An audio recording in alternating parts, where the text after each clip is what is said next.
ഒരു മോട്ടിവേഷണൽ ബയോപിക്കാണ് നയാഡ് എന്ന് പറഞ്ഞ സിനിമ.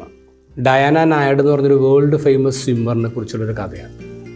64-ാമത്തെ വയസ്സിൽ അവരൊരു ഗിന്നസ് റെക്കോർഡ് നേടുകയാണ്.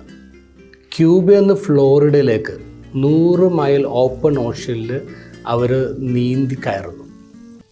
അത് 100 മൈൽ 4 രാത്രിയും പകലും കൊണ്ടാണ് അവർ ഇത് നീന്തി കയറുന്നത്. അവർ 5ാമത്തെ അറ്റംപ്റ്റിലാണ് അവർ അത് കവർ ചെയ്യുന്നത്. ഒന്ന് ആലോചിക്കണേ, 64-ാമത്തെ വയസ്സിൽ ഒരു ധീരമായ ചുവടുവയ്പ്പാണ് ഈ നയാഡ് എന്ന് പറഞ്ഞ സ്ത്രീ സ്വിമ്മർ വയ്ക്കുന്നത്.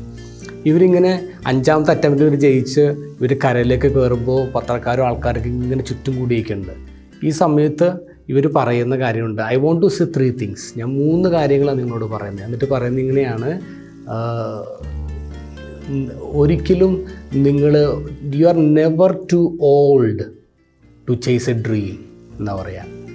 രണ്ടാമത്തെ പറയുന്നത് നെവർ എവർ ഗീവ് അപ്പ്.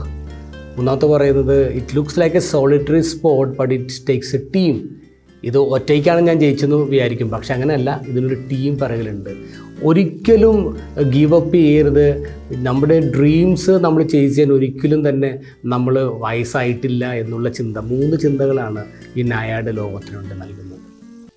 ഈ ക്രിസ്മസ് സീസണിൽ നമ്മളിങ്ങനെ ധ്യാനിക്കേണ്ട ഒരാളാണ് എലിസബത്ത് എന്ന് പറഞ്ഞ സ്ത്രീ. എലിസബത്ത് മാർവലസാണ് അവരുടെ ലൈഫ്. കാരണം ലൈഫിൻ്റെ ഒരു പ്രതീക്ഷയില്ലാത്ത സമയത്താണ് അവർക്ക് ഒരു കുഞ്ഞിനെ യോഹന്നാനെ ദൈവം കൊടുക്കുന്നത്.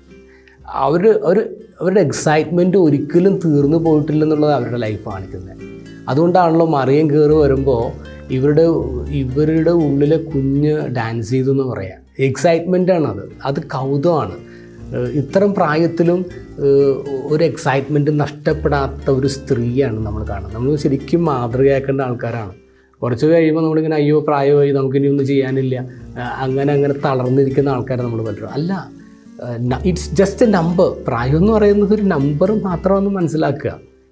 എന്തുമാത്രം കാഴ്ചകളാണ് ദൈവം ലോകത്ത് നമുക്കൊണ്ട് ഒരുക്കിയിട്ടുള്ളത്, എന്തുമാത്രം എക്സൈറ്റ്മെൻ്റ് ഉണ്ട്. ഈ എക്സൈറ്റ്മെൻറ്റാണ് നമ്മളെ ജീവിതത്തിൽ മുന്നോട്ട് നയിക്കുന്നത്. ഇതുപോലൊരു എക്സൈറ്റ്മെൻറ്റാണ് ഈ ക്രിസ്മസിലും നമുക്ക് വേണ്ടത്, ഈ ലൈഫിൻ്റെ അങ്ങേറ്റം വരെ നമുക്ക് വേണ്ടത്. Have A good day.